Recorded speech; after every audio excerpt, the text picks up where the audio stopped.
She was just 5 years old. No shoes, no parents, no voice loud enough to command a nation.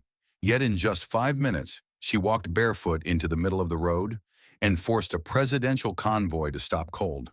The guards pointed guns. The advisors screamed about politics. The president, Ibrahim Traoré himself, stepped out in disbelief.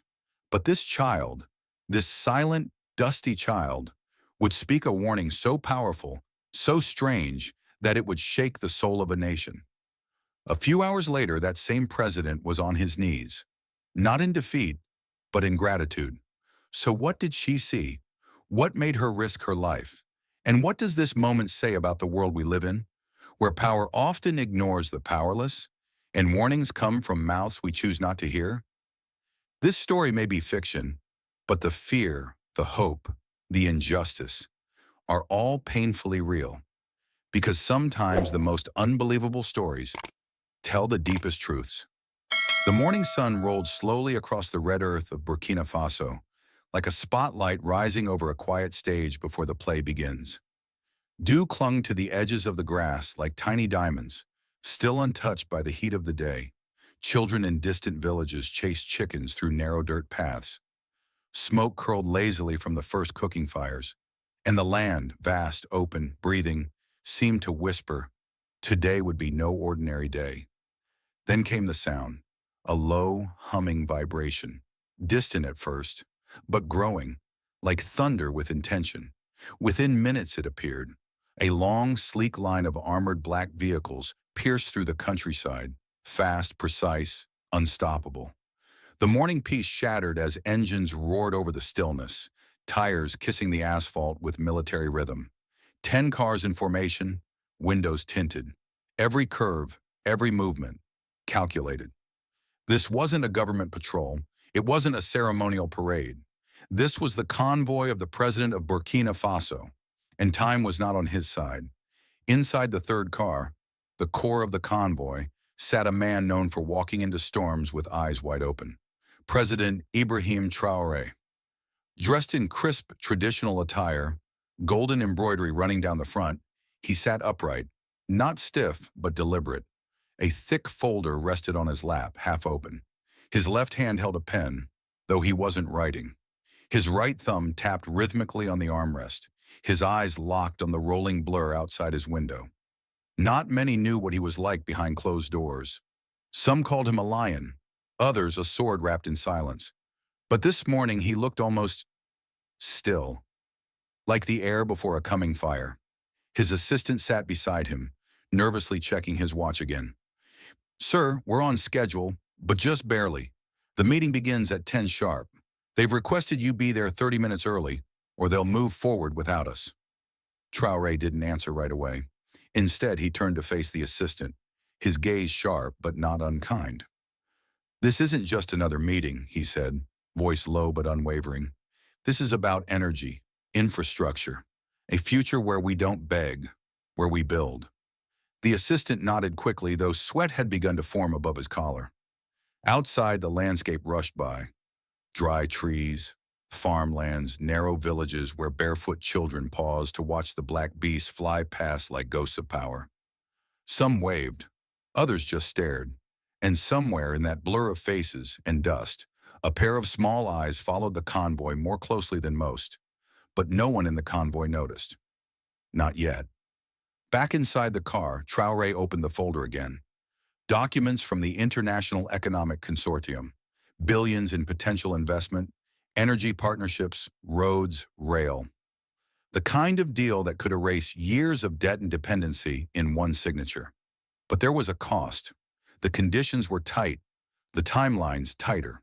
If he failed to arrive on time, the opportunity could shift to another country, another leader, one less controversial, one more obedient. He clenched his jaw. Failure was not an option. Then came the call. The assistant picked up the secure line, listened, then leaned in. Sir, there's chatter online. Some activist groups are protesting outside the hotel. Minor disruption. Shouldn't affect the meeting. Traoré raised an eyebrow. Protests before a deal is even signed? They claim the consortium has ties to, land grabs in Mali. A pause. The president didn't speak, But something in his expression shifted, just slightly. Not fear, not guilt, calculation. He turned his gaze back out the window. Far ahead, a straight stretch of highway, open like a corridor to the capital. The sun was rising higher now, burning gold on black steel. Dust curled in small twisters beside the road. And the convoy, like a spear thrown by history itself, raced forward with urgency, power, and a destination that could not afford delay. But destiny has a strange sense of humor. And sometimes, even the most powerful men forget that not every obstacle comes in the form of a rival nation, a rebel group, or a policy brief. Sometimes it comes barefoot and 5 years old. Inside the bulletproof car, the world outside blurred into a ribbon of speed and sun glare. But Ibrahim Traoré sat as if carved from stone. The steady hum of the engine was a kind of background prayer, constant, low, oddly comforting. He kept his gaze fixed out the window, but he wasn't really looking at the trees, or the red earth, or the clouds lazily stretching across the horizon. His eyes were open, yes, but his mind, it was walking elsewhere, far behind the convoy, far before the presidency. He didn't speak for a long time, not until his assistant Musa finally cleared his throat and broke the silence. "Sir, if I may ask, what are we walking into today? I mean, beyond the numbers." Ibrahim blinked as though waking from deep thought and turned toward the younger man beside him. Musa was sharp, loyal, but still green. The kind of man who looked at politics like a ladder. Ibrahim, on the other hand, had long since realized it was more like a minefield. "It's not just about money," Ibrahim said quietly. "They're not just bringing investments. They're bringing expectations, leverage." Musa nodded. "You mean conditions?" "I mean control." The reply hung in the air like the dust trailing the convoy. Ibrahim looked back at the folder in his lap, its edges worn from use. Inside were figures, timelines, charts, signatures waiting to be inked. Promises of clean energy, road networks, digitization. The kind of deal that foreign media would call a turning point. But behind the glossy pages, he saw what most didn't. The fine print that traded sovereignty for speed and pride for dependency. He didn't fear foreign power. What he feared was forgetting what they had bled to build. Musa leaned in again, quieter this time. "Sir, respectfully, you've fought too hard to get here. This deal, it's historic. You can't risk missing it." Ibrahim offered a half smile, tired, wry. "You think I don't know that?" He didn't say it to accuse. He said it because only he knew the weight of the past. In the quiet that followed, his mind drifted, uninvited, to the early years. Long before the convoys, before the title, he remembered the cramped meeting rooms lit by flickering bulbs, where he and a handful of volunteers spoke in whispers about justice while fearing every knock at the door. He remembered the dusty rallies where farmers held up signs in languages foreign investors couldn't read, and the tear gas that erased them. He remembered prison, 2 weeks in a concrete hole where sunlight was rationed like medicine. And he remembered the night he almost quit. The night his daughter, barely 10, had looked him in the eye and asked, "Papa, is this how heroes live, or how they die?" She had gone to bed crying that night, thinking he might not come home again, and truthfully, he hadn't known if he would. Now here he was, not in a cell, but in a motorcade, not chased by riot police, but protected by them. And yet, strangely, the pressure felt heavier than ever. Progress had come, but at what price? He shifted in his seat and rubbed his temples briefly. The car was cool, the leather smooth, the security airtight. And yet a small tightness gripped his chest. He hated this feeling, this doubt, this constant negotiation between ideals and practicality, between the man he wanted to be and the president he had to become. Outside, another village blurred past. He saw a boy running barefoot beside the road, waving at the convoy. Ibrahim's eyes followed the child until he disappeared behind a crumbling wall. And just like that, the boy became a mirror. He saw himself, running not with joy but from something, from decisions, from consequences. The voice of the driver came through the intercom. "Sir, clear road ahead. Estimated arrival, 1 hour, 40 minutes. Ibrahim gave a short nod.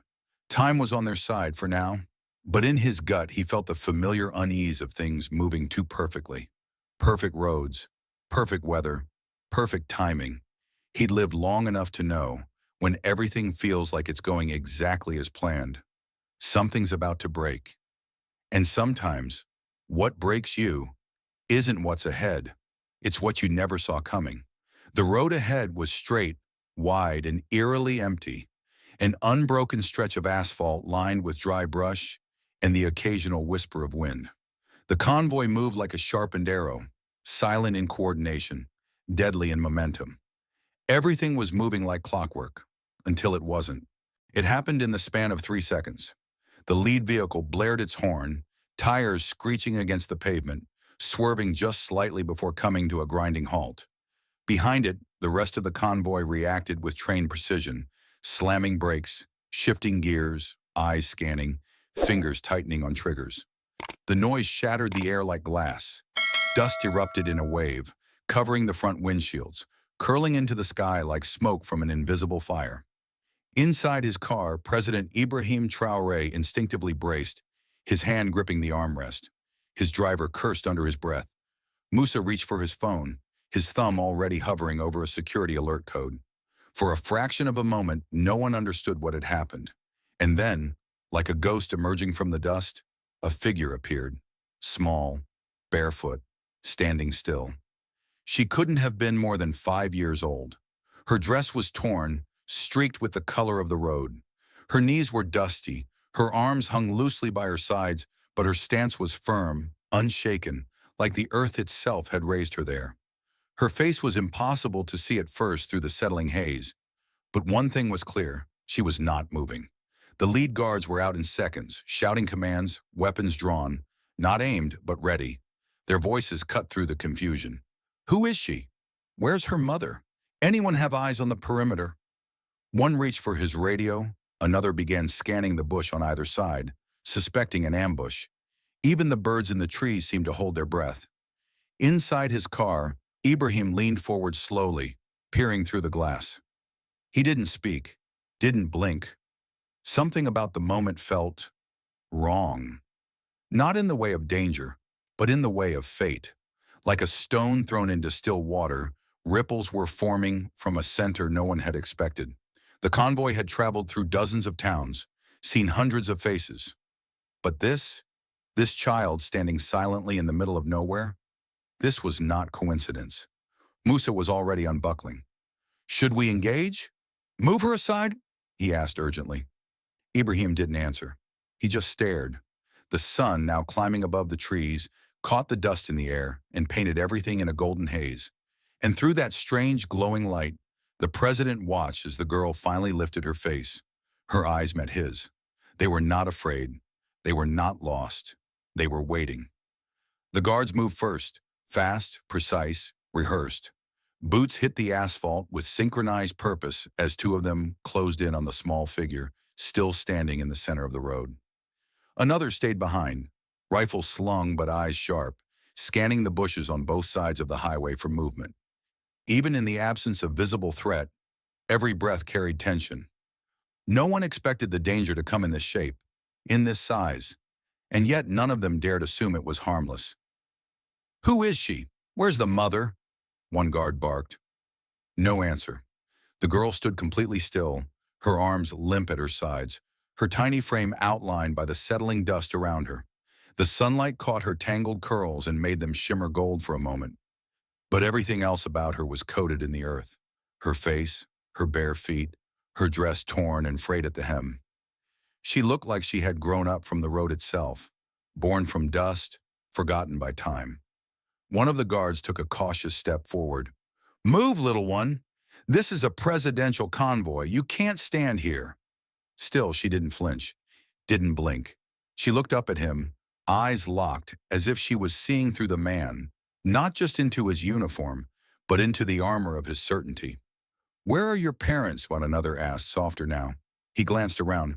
You can't be here alone. It's not safe. The girl spoke. I need to speak to the president. The words were soft, but they carried like thunder across the stunned silence. The first guard blinked, confused, almost amused. What did you say? I need to speak to the president, she repeated louder this time. Clearer, not pleading, not afraid. Simply certain. Inside the third vehicle, Musa turned sharply. Did she just… She did, Ibrahim said flatly. He was still watching her, not moving. And she means it. Outside, the guards hesitated. One looked back toward the president's vehicle for guidance. Another reached forward as if to gently nudge her aside. The girl took one step backward, but her voice didn't shake. It's urgent. The guard froze mid-motion, hand hovering in the air. Her tone wasn't demanding. It wasn't dramatic. It was inevitable.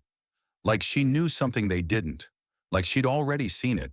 The air thickened. For a brief second, even the wind seemed to still. Somewhere far behind the trees, a hawk cried out, and it was the only sound that dared break the silence. One of the drivers shouted from his window, "This is madness. We're on a clock. Move her now." Another guard muttered, "Is this a setup? A distraction?" Musa was already reaching for the door handle. "Sir, allow me. I'll remove her myself. Gently, of course." "No," Ibrahim said firmly, eyes never leaving the child. "Wait." That single word landed heavier than a shout. He opened the door himself and stepped out, adjusting the cuffs of his embroidered tunic with quiet grace. The dry heat hit his skin immediately, along with the scent of dust and motor oil. His security detail tightened around him instinctively, forming a loose circle, but he raised a hand to signal them to hold. He walked forward slowly. The girl didn't move. When he stopped 3 feet in front of her, the dust swirled softly around their feet. For a heartbeat, no one spoke. The president of a nation and a barefoot child stood face to face, equal in silence, unequal in every other way. "What do you want with me?" Ibrahim finally asked, his voice calm but direct. The girl looked up at him with steady eyes. "You are the one I saw. You must not continue. Please, not yet." Ibrahim studied her more closely now. Her pupils did not waver. Her breathing was even. There was no panic, no rehearsed speech, only urgency, and something stranger. Conviction. "What's your name?" he asked quietly. "Hope." President Ibrahim Traoré stood in front of the girl, his posture calm, but his jaw clenched ever so slightly. Dust clung to the hem of his tunic as the sunlight intensified, casting long shadows from the boots of his security team onto the cracked asphalt. He hadn't planned on stepping out.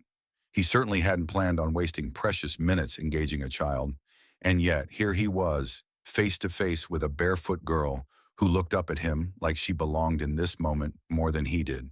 "What do you mean I must not continue?" he asked, voice steady but carrying the edge of irritation. Hope met his eyes again. There was something strange in her expression. Not defiance, not fear, but a quiet, unshakable certainty. Her voice was soft, almost gentle, but the words landed like thunder. "If you continue," she said, "you will not return." A few meters behind them, a ripple of disbelief ran through the security detail.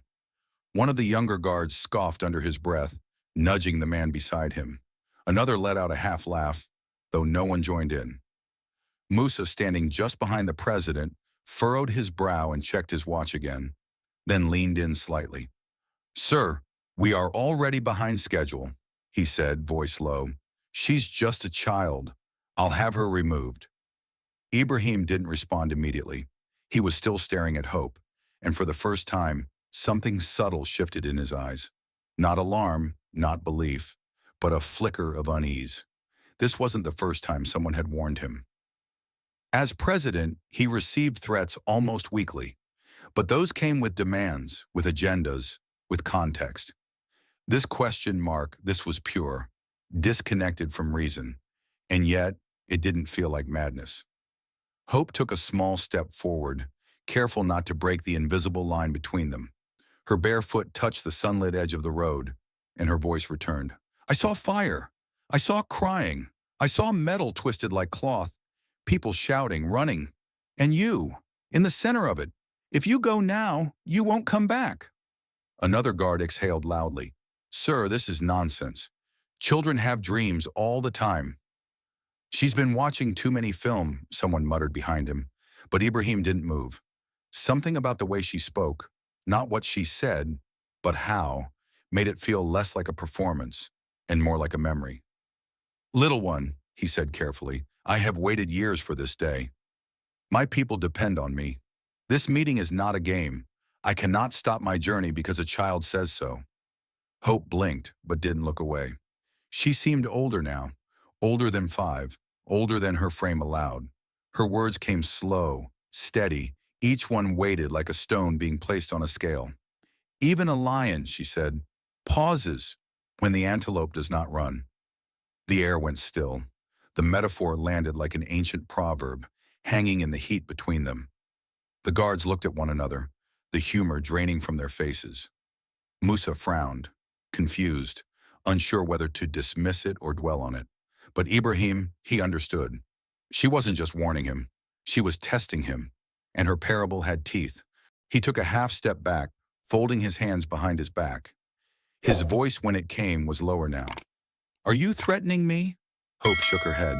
"No, I am warning you. A lion who charges when the antelope does not move walks into something it cannot see." She was no longer just a child. In this moment, she had become something else.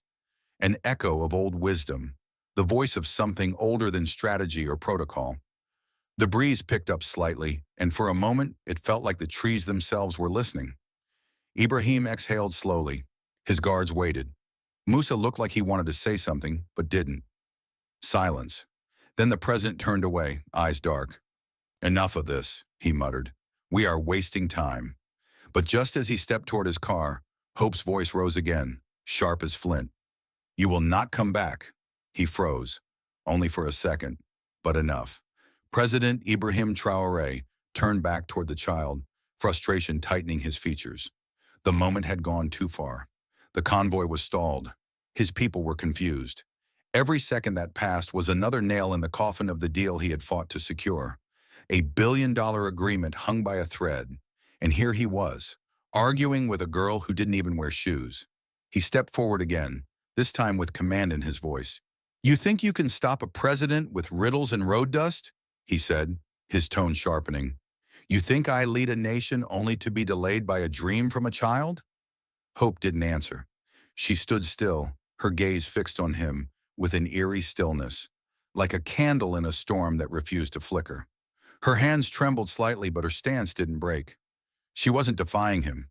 She wasn't resisting. She was simply holding her place, like something ancient had told her not to move.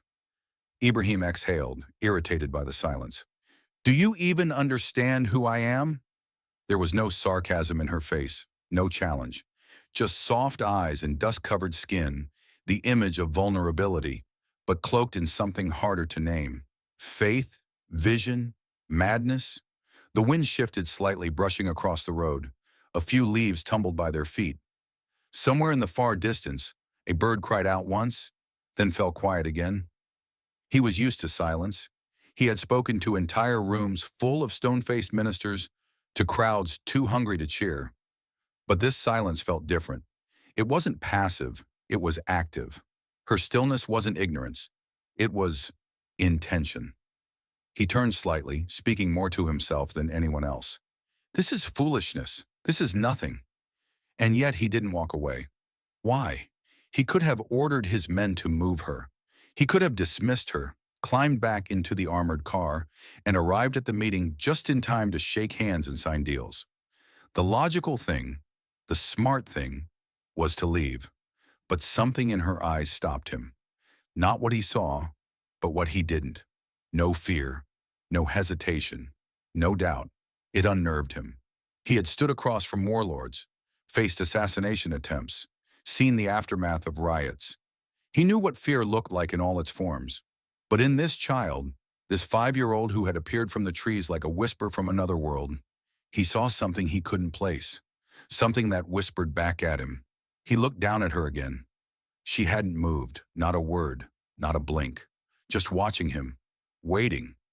And in that moment, Ibrahim Traoré, the president, the soldier, the lion of his people, felt something he hadn't felt in a long time. Hesitation. President Ibrahim Traoré stepped back toward the armored car, the weight of 100 silent eyes pressing against his back. Gravel crunched beneath his polished shoes as he crossed the few meters that now felt like miles. The little girl, Hope, remained behind him, unmoving, unspeaking, yet somehow her presence clung to him like the dust in the air. It coated his thoughts, settled into the creases of his mind, and refused to be shaken loose. The door opened as he approached, and Musa stepped aside with the urgency of a man under pressure. "Sir, we need to move." "Now," he said in a hushed, firm tone. "She's just a child. It's nothing more than a superstition. We're already cutting it close." Ibrahim didn't reply. He lowered himself into the leather seat, the coolness of the air conditioning brushing against his face like a reminder that reality, the official, practical, modern world, still awaited him inside these steel walls. He adjusted the cuff of his sleeve, straightened the folder on his lap, tried to re-enter the mission. But something had changed. Musa climbed in after him, shutting the door quickly behind.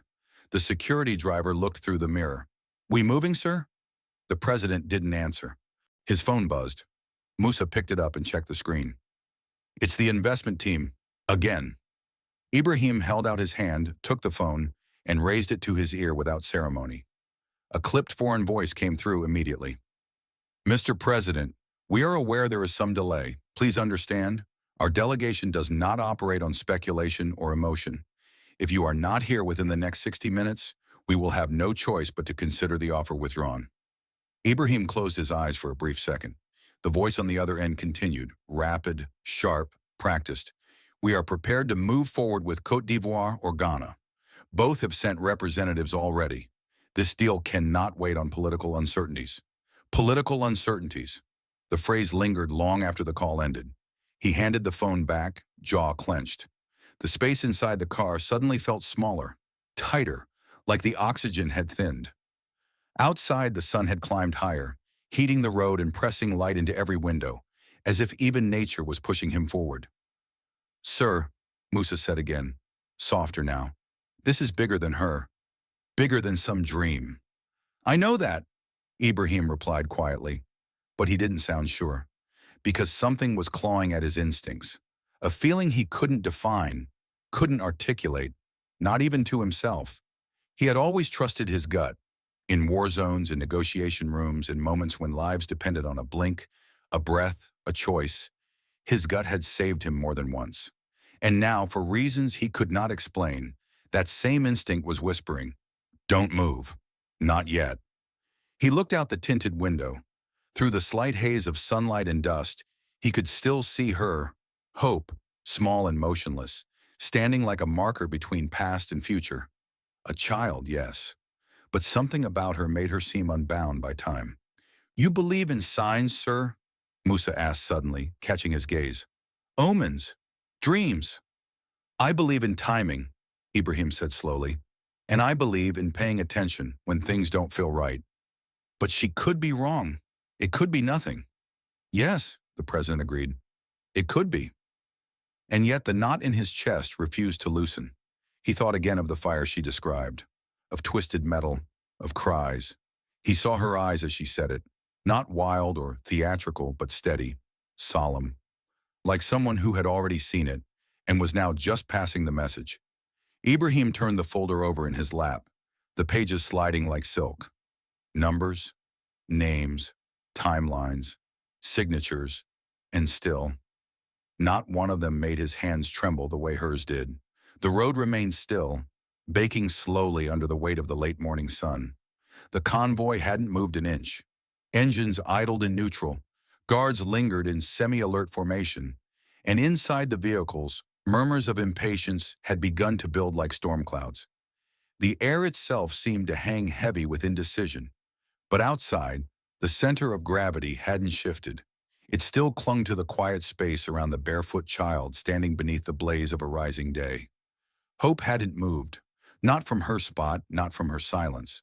But suddenly, as if pulled by something unseen, she lifted her chin and spoke again. Her voice was not loud, but it carried. "A man who ignores a small warning," she said, "becomes the loudest cry in the graveyard." The words did not sound like a child's. They sounded like they had been handed down through generations. Old, cracked, but unbroken. The moment they hit the air, something shifted. It was as though the road had taken a breath, and every man within earshot forgot how to exhale. Several guards exchanged glances. One cleared his throat but didn't speak. Another, younger than the rest, took a step back from the front line without realizing he had moved. Inside the third vehicle, President Ibrahim Traoré remained seated, elbows on knees, hands clasped. Through the slightly lowered window, he heard every word, and he watched her. Still no shoes, still no shade, still no food or water. Yet she stood like a monument, steady, untouched by the heat, unbothered by the men surrounding her with weapons and titles and plans. Musa shifted uncomfortably beside him. "Sir, some of the men are losing focus. I suggest we take control of the scene before it spirals." Ibrahim didn't answer. His gaze never left hope. What gnawed at him wasn't the words. Parables were common in the culture. It was the way she spoke them, not as advice, not as threat, but as truth, as if she were not guessing at possibilities but repeating something already written. "She's starting to rattle them," Musa continued lower now. "Just say the word. We can resume the journey. It's not too late." "It might be," the president murmured. Musa blinked. "Sir?" "I said it might be," Ibrahim repeated almost to himself. His eyes narrowed. The memory of her earlier words resurfaced like a tide returning to shore. "You must not continue. If you do, you will not come back." He had dismissed them as childish delusion. Or had he? Even now, he couldn't stop hearing her voice. Outside, a veteran guard who had served alongside Ibrahim during the civil uprisings in the north stepped closer to the girl. He wasn't the kind to scare easy. He had once faced firebombs with nothing but a riot shield, but now he stood like a man waiting for something more dangerous than bullets. He didn't speak. He simply stared. Hope turned her head toward him gently, almost acknowledging his silent unease, then turned back to face the convoy as a whole. "They never see it coming," she said softly. "That's the thing about danger. It doesn't always roar. Sometimes it walks like a lamb, quiet, patient, until it's too late to run." Musa scoffed, breaking the spell for a moment. "Sir, it's children's riddles. Old wives' tales dressed in dust and drama." Ibrahim didn't look away. "Do you think she's lying?" "I think she believes it," Musa replied. "But that doesn't make it true.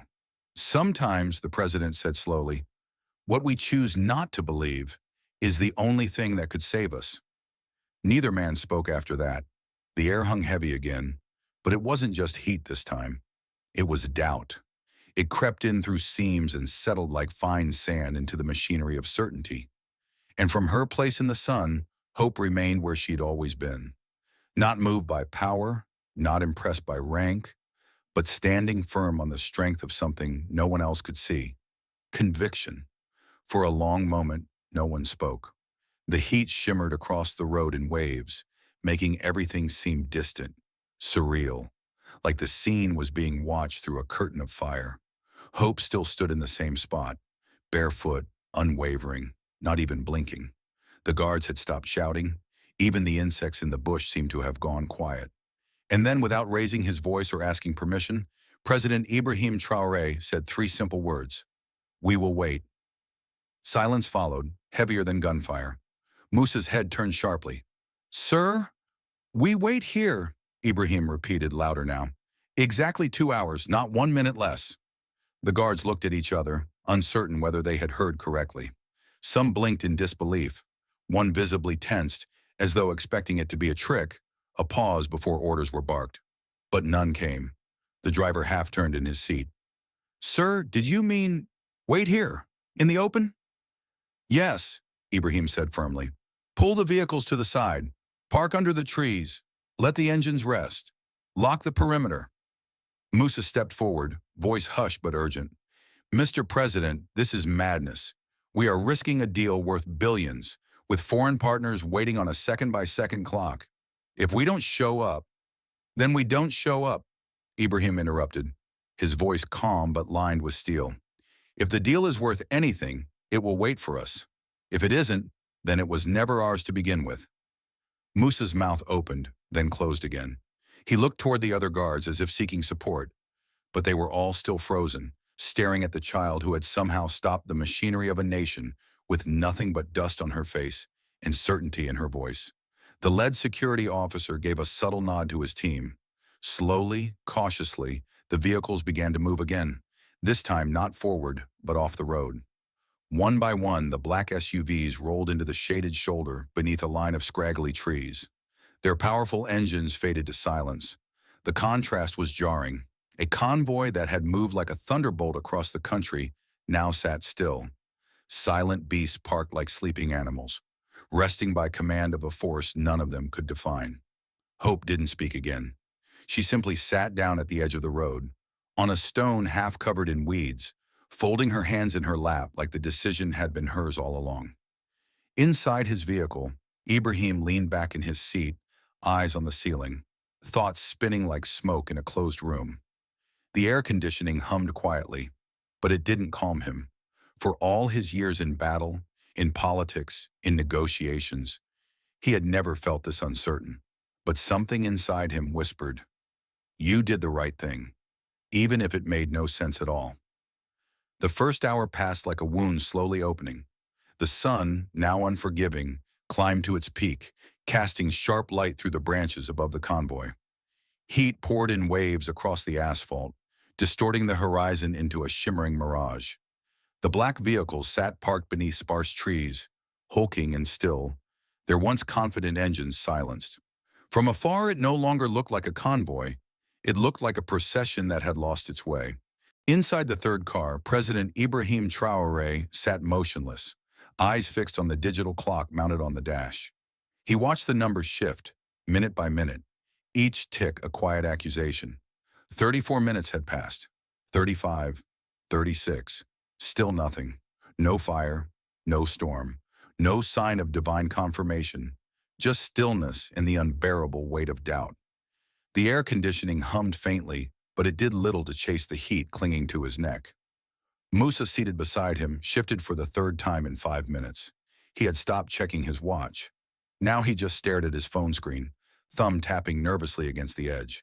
Then it vibrated. He answered quickly, voice clipped. "Yes?" Ibrahim didn't look at him, but the tone of the response said enough. "Yes, he's here." "No, not yet. We're in temporary delay. Logistics." "Yes, I understand." He hung up and hesitated before speaking. "Sir, that was Paris. They're pushing harder now. We have less than 60 minutes before they scrap the meeting." Ibrahim said nothing. Musa continued gently, cautiously. "They're offering the package to Nigeria as backup. If we don't arrive on time, we lose everything. Not just this deal, but the next ones, the credibility, the trust." Still nothing. Outside, a breeze stirred the tall grass by the roadside, but it brought no relief. The guards had spread out, most leaning against the cars, sipping warm water from plastic bottles. A few sat on folding stools, eyes scanning the tree lines not out of threat, but because they needed to look anywhere but at the girl. Hope remained seated on her stone, hands folded, eyes turned toward the sky as if waiting for something to fall from it. She hadn't spoken again. She didn't fidget. She didn't sleep. She simply watched time. "She's just sitting there," one of the guards muttered. "Like she knows we're the fools." Another replied under his breath, "Or like she's already seen how it ends." In the third car, Ibrahim finally stirred. He leaned forward slightly, elbows on his knees, fingers pressed to his temples.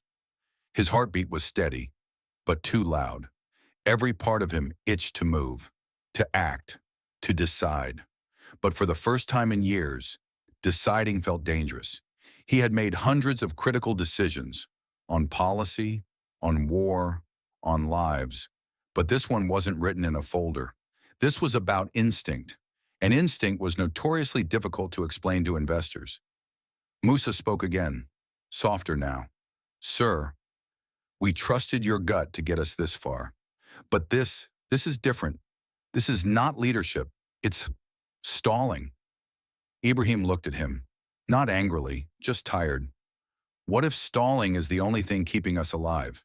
he said quietly. Musa didn't respond. A new call came in. This time, Ibrahim took it himself. A different voice. American, impatient. Your Excellency, we are watching the clock. If your motorcade doesn't arrive in 48 minutes, we consider the deal non-binding. That includes energy, transit, and infrastructure clauses. The call ended with a sharp click. Ibrahim leaned back slowly. He looked out the window at the girl again. Dust had settled around her feet like a halo. She didn't move, and yet she held all of them hostage, not with threats, not with violence, but with a single terrifying idea that she might be right. No one asked her to speak. No one ordered her to explain.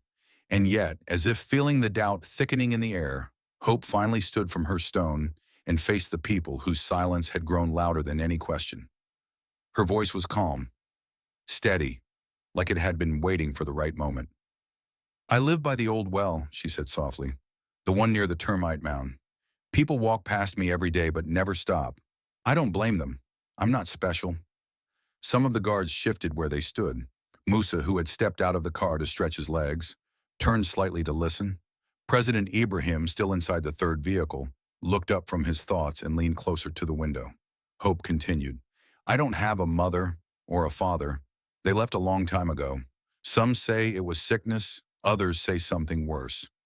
I was too little to remember clearly, but I do remember the cold at night, the hunger, the sound of other children's laughter, while I counted stars just to forget how empty my belly felt. There was no drama in her voice, no theatrics, just truth, dry, simple, worn down like a stone smoothed by time. I've had dreams before, she said. Sometimes they come true. A fire in the market, a woman falling from a bike near the red tree, a snake in the neighbor's basin, small things, things people said were lucky guesses. She paused for a moment. Her eyes flicked toward the third car, toward the man watching her from behind a pane of bulletproof glass. But this dream, it was different. She took a breath, and when she spoke again, her voice grew stronger. I saw fire, loud, loud fire. Metal screaming, people running, screaming too. Cars like yours. And your face, Mr. President, your face, burned and covered in glass. The guards didn't move. Musa blinked, jaw tightening. A few feet away, one of the men unconsciously took a step back, as if trying to escape the image now etched into the heat around them. Hope pointed at the road ahead. It was here, this road, this day, this hour. Then slowly she lowered her arm and looked down at her feet, caked in dust and dried blood from cracked skin. I have nothing. No shoes, no food, no one waiting for me. But I had that dream, and it was so loud inside me I couldn't stay quiet. She lifted her chin again. So I came. She didn't raise her voice, didn't plead, didn't ask for pity, and perhaps because of that, her next words hit even harder. If I was lying, would I stand here in the sun, alone with nothing? Would I block your cars, knowing I could be killed for it? Would I be here, risking everything, if I wasn't sure? A gust of wind picked up just then, sweeping dust across the road like a whisper of approval from something unseen. Leaves rustled. A door creaked open on one of the convoy vehicles, but no one got out. Silence followed, but it was no longer hollow. It was heavy, thoughtful, like the air itself was reconsidering its position. Inside his car, Ibrahim could no longer hide from the weight pressing against his chest. The face of this girl, no older than his own daughter once was, had become the embodiment of something he couldn't name. Not fear, not faith. Something in between. He whispered to himself, barely audible. She shouldn't know these things. But she did, and now they all did too. Inside the car, President Ibrahim Traoré sat still, but he was no longer composed. His hands rested on his lap, clasped too tightly. His breath came slower now, not from calm, but from weight. Not the weight of heat, or politics, or deadlines. This was the weight of something far older, heavier, uncertainty. He had heard every word. He had watched the girl stand beneath a punishing sun, not once asking for pity. No tears, no tantrum, just truth. Spoken like it belonged to her, and her alone. She had stood with dust on her face, cracks on her heels, and silence on her side.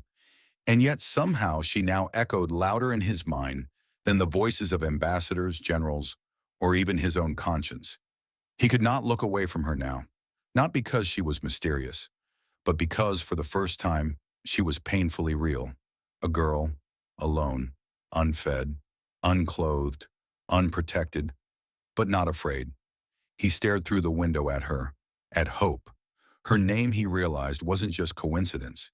It wasn't cute. It was prophetic. She wasn't asking for help. She was offering it.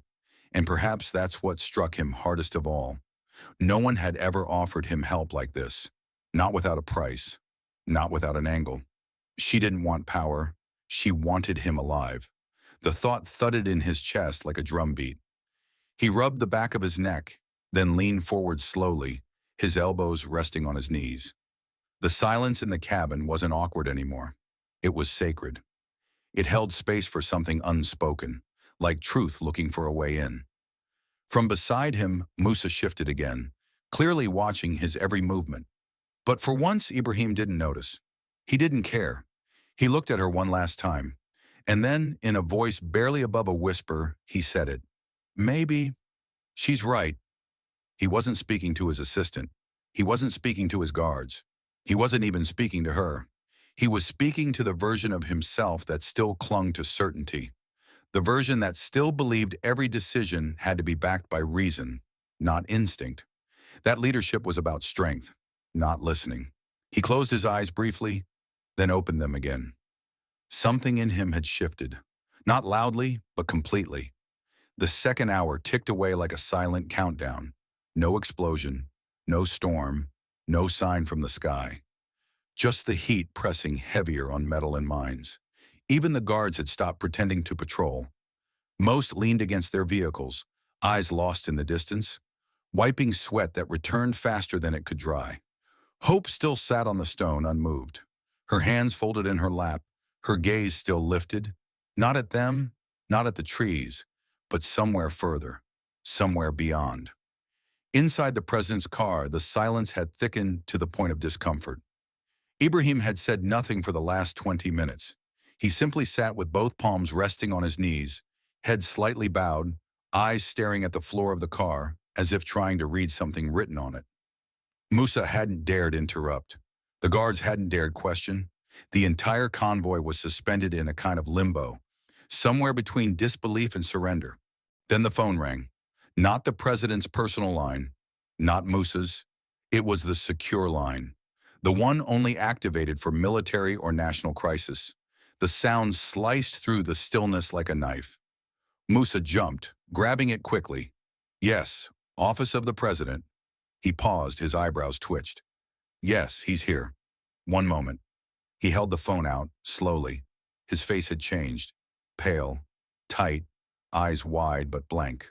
Sir, he said, it's the National Emergency Response Team. You need to hear this. Ibrahim took the phone without a word. His fingers closed over it tightly.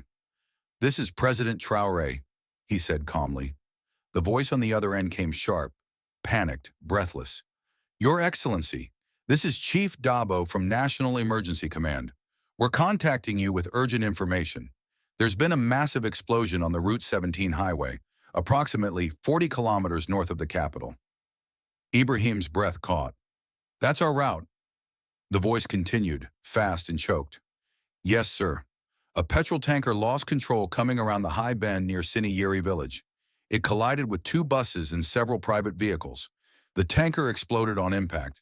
The fire spread instantly, consuming more than 40 vehicles in total. Ibrahim didn't blink. How long ago? He asked, voice now hoarse. About an hour ago, sir. Around the time your motorcade was scheduled to pass through that exact location. There was a pause. Survivors? The president asked. The answer came softly. None, sir. Not a single one. Passengers, drivers, villagers nearby. Everyone was lost. The phone slipped from his hand and landed on the floor with a dull thud. No one moved. Musa stared, paralyzed. The guards outside saw the expression on Ibrahim's face through the window, saw the change happen in real time. One of them instinctively reached for his weapon, not in threat, but as if grounding himself. Then the door creaked open. President Ibrahim stepped out. His face was ash, his breath shallow. He stood in the center of the road, surrounded by his own security detail. but suddenly smaller, not weaker, but humbled, changed, undone. His lips parted, but no words came. Instead, his eyes found her. Hope. She hadn't moved, still sitting on that same stone, still watching the sky, still barefoot, still waiting. But everything around her had changed. Everything inside him had shattered. He walked, slowly, like a man crossing a minefield, toward her. No one stopped him. No one dared. The guards turned away, unable to meet his eyes. Musa sat back down inside the car, burying his face in both hands. And across the entire convoy, silence fell. Not from confusion this time, but from understanding. Hope had not guessed. She had warned. And because they had waited, they were alive. The road, once filled with the hum of engines and urgent purpose, now echoed with something far more human. Tears. The first sound came not from the president, not even from the girl, but from one of the guards.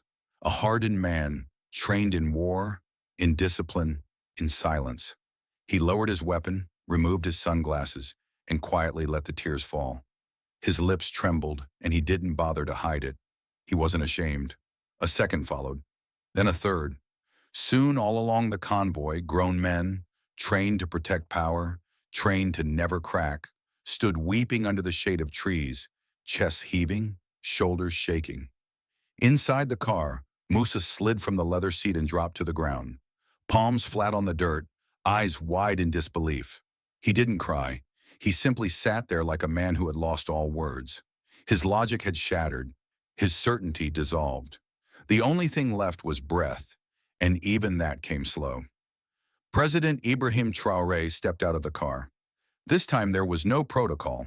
No officer rushed to open his door. No camera. No announcement. Just the sound of gravel beneath polished shoes as he walked toward the girl who had saved him. Hope still sat on the same stone. Same position. Same folded hands. Same skyward gaze. She hadn't flinched when the convoy stopped. She hadn't blinked when they laughed. She hadn't moved when the explosion missed them by fate, by faith, or by her. She simply waited as if her role was never to convince, only to warn. And now that the choice had been made, her silence said all it needed to say. Ibrahim stood before her, his tailored suit now wrinkled and dusted, his hands no longer clenched, his eyes no longer skeptical. He didn't speak, not at first. He just looked. Really looked. Not at her bare feet, or her torn dress, or her tangled hair, but into her eyes. And what he saw there made his knees buckle. Slowly, deliberately, the president of Burkina Faso knelt before the 5-year-old orphan. He bowed his head, not in apology, not in confusion, but in reverence. Hope blinked for the first time in hours. She looked down at him, not surprised, not proud, just calm. "I was afraid too," she said quietly. He nodded, head still lowered. "But you stood anyway." She didn't respond. He raised his head slightly. His voice cracked, not with weakness, but with awe. "You saved me, not just my life, but something in here." He placed a hand over his chest. Around them no one moved, no one dared speak. Not even the wind rustled now. Everything was still.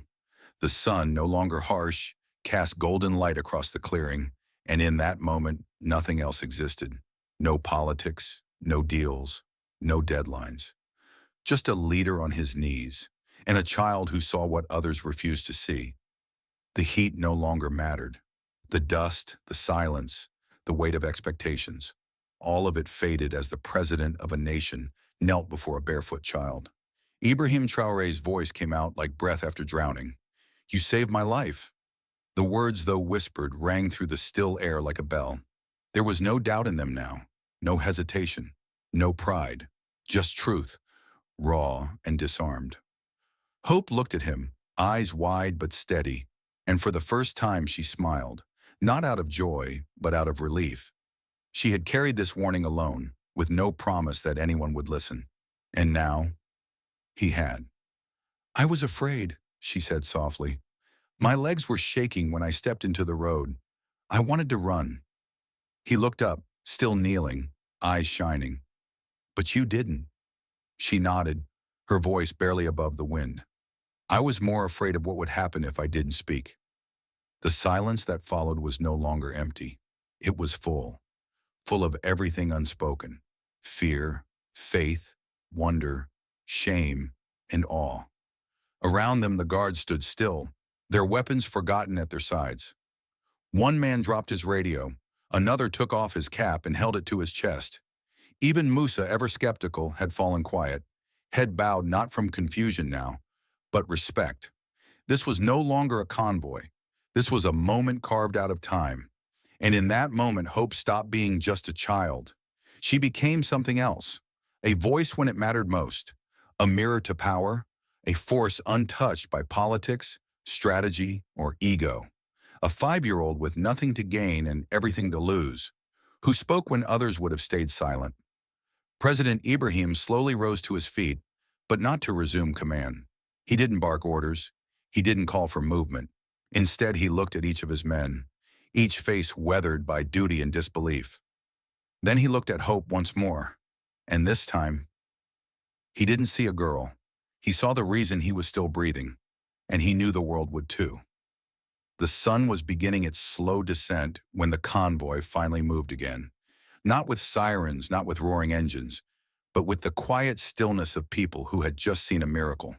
The vehicles rolled over the road with solemn grace, nothing like the rush of the morning. Guards sat straighter, but not out of discipline, out of reflection. No one spoke. Even the radios were off. In the back seat of the presidential car, Hope sat beside Ibrahim Traoré. Her head leaned lightly against the window, eyes half closed, a child who had not eaten or rested, but still sat with the calm of someone who had completed her purpose.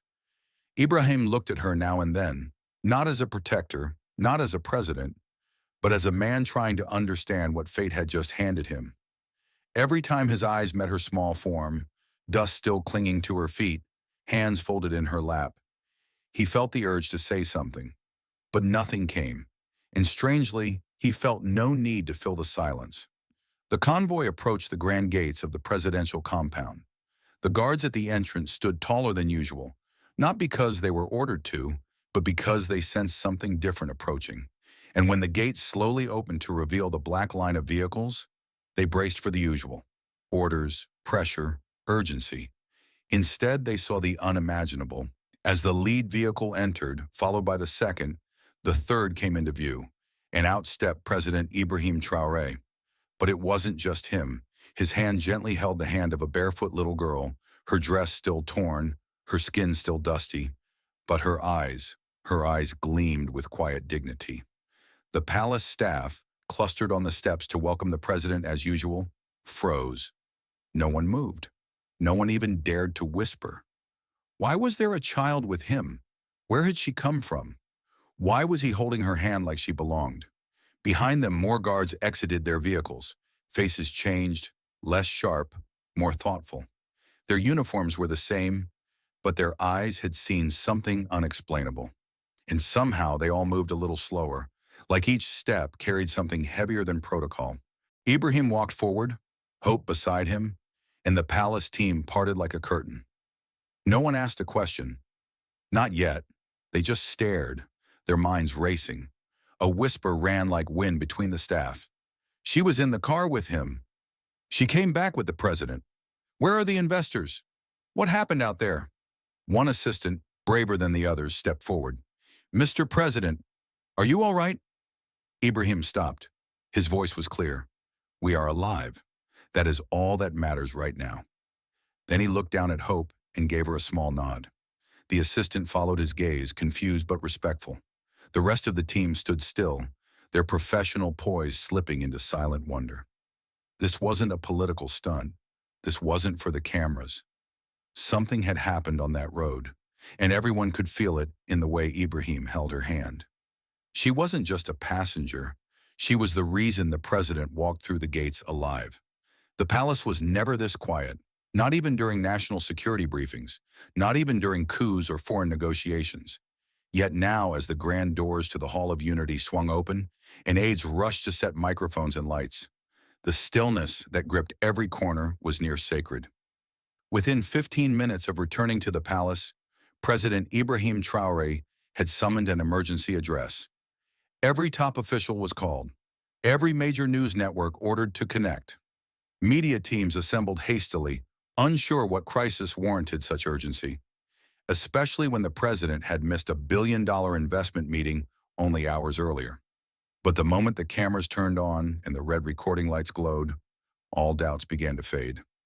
President Ibrahim walked slowly into the grand hall, not in a tailored suit prepared for television, but in the same slightly dusted ceremonial outfit he had worn earlier. No notes, no prepared speech, no entourage, just a girl holding his hand. Hope.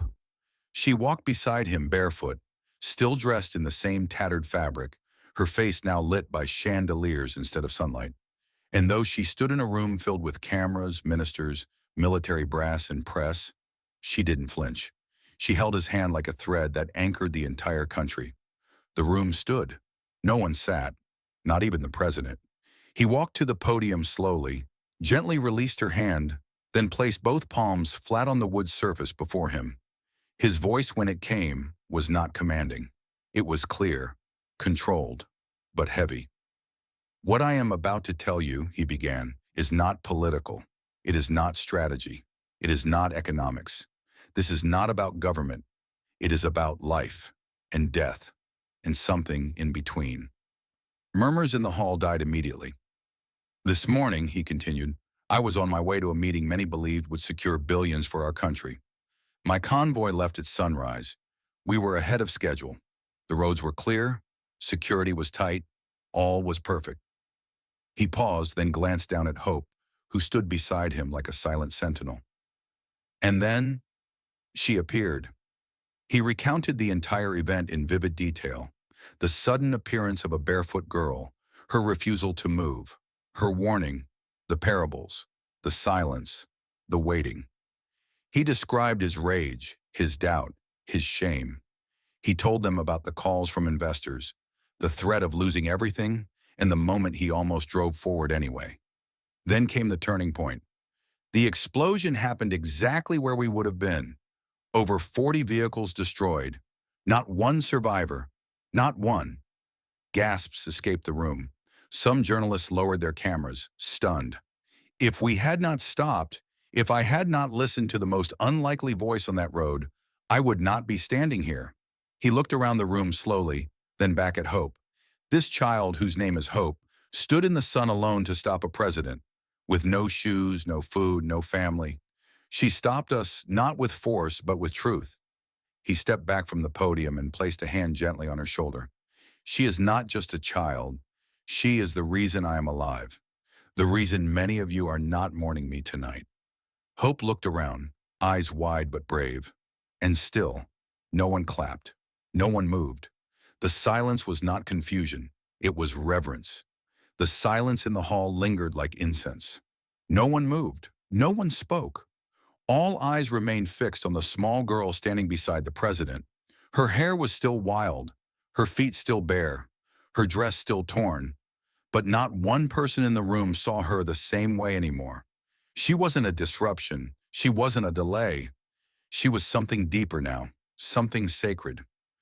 President Ibrahim Traoré turned fully toward her, both hands now resting gently on her small shoulders.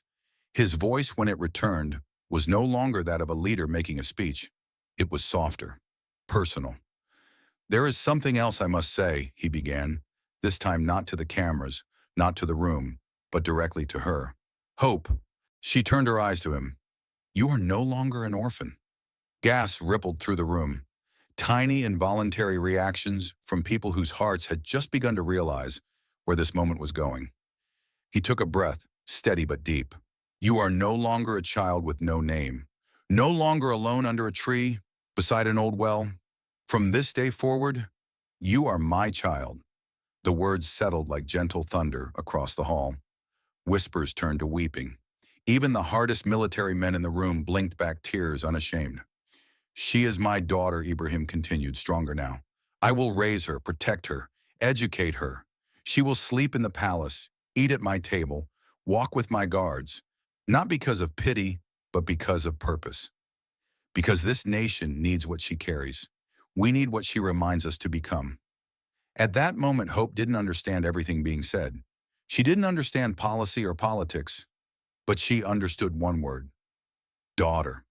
Her eyes widened, her lips parted, and for the first time in hours, the strong, silent child cried. Not the small, controlled tears of uncertainty, but deep sobs, the kind that come from years of sleeping in the cold, years of being passed by, stepped over, unseen. The kind of tears that only come when love finally finds you. Ibrahim knelt again, this time not out of awe, but as a father. He wrapped both arms around her, pulling her into his chest. Her small arms, hesitant at first, finally reached up and clung to his back. The hall stood still, then erupted. Applause broke out, but not the kind that's polite or rehearsed. This was thunderous, raw, from the gut, from the soul. Cabinet ministers clapped with trembling hands. Reporters wept behind their cameras.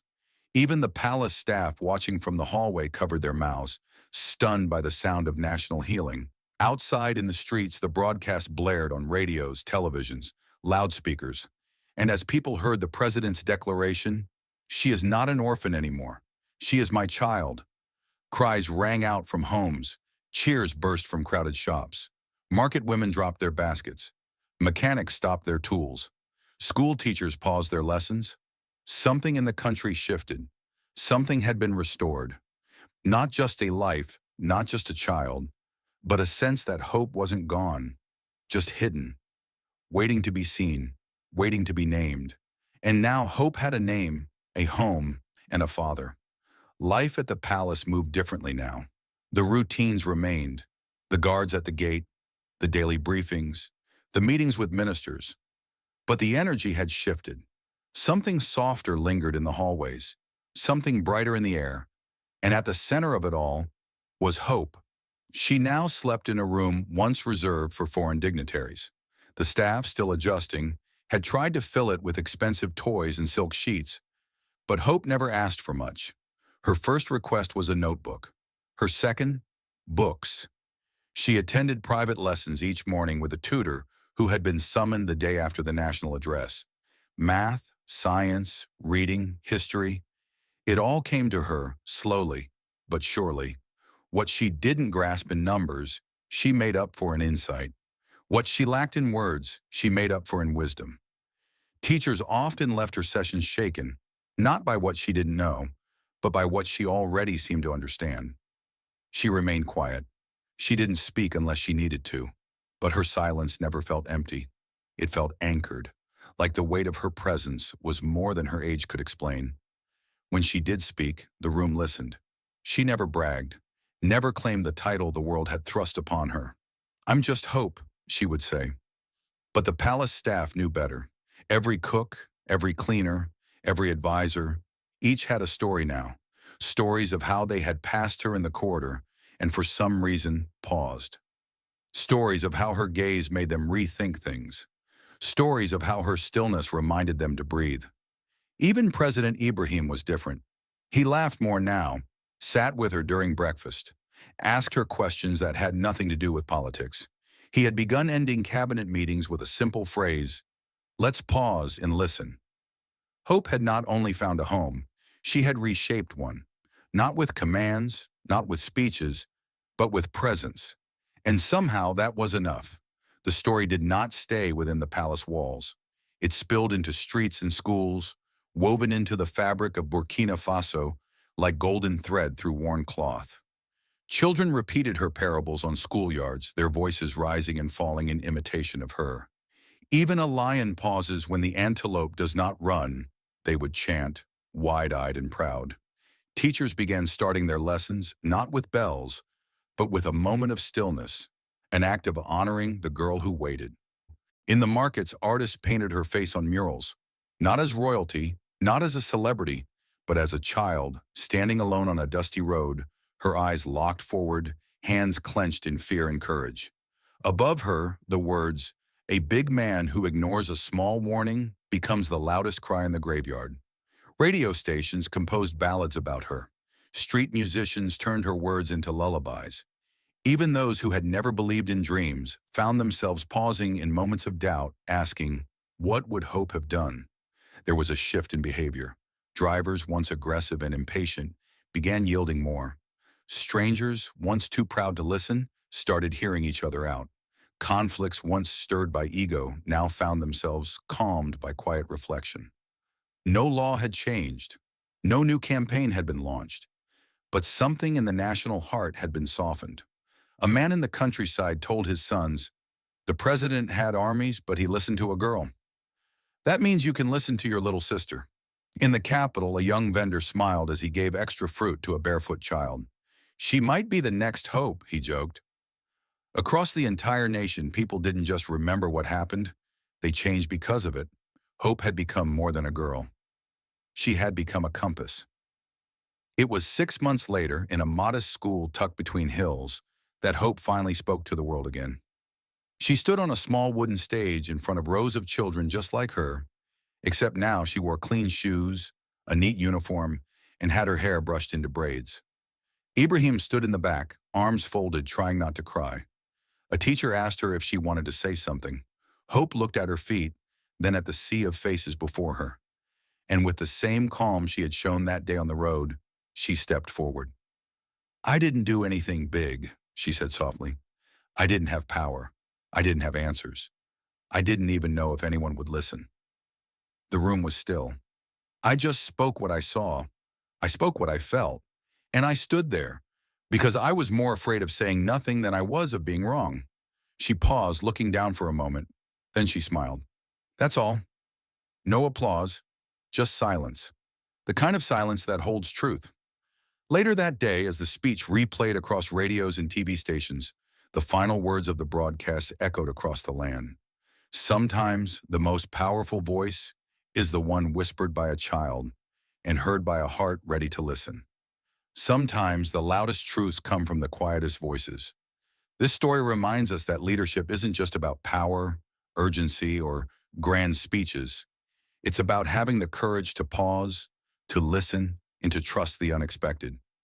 A barefoot child named Hope changed the course of an entire nation, not by force, but by standing firm in what she believed. That moment, simple, quiet, and brave, saved lives and softened hearts. It's easy to dismiss what seems small or unfamiliar, but what if we're missing the very message we need to hear? Because it didn't come wrapped in status or authority? True strength doesn't always roar. Sometimes it whispers in the dust and waits to be heard. What about you? Have you ever ignored a small voice, either from a child, a stranger, or your own heart, only to realize later it was trying to save you? If this story touched you, don't let it stop here. Like, share, and subscribe to Captain of Truth, where every voice matters and every story echoes far beyond the screen.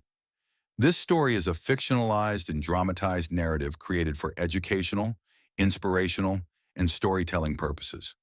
While it may be inspired by real public events, people, or societal issues, it includes imagined dialogue, reconstructed scenes, and character interpretations meant to highlight broader themes of justice, dignity, and resilience.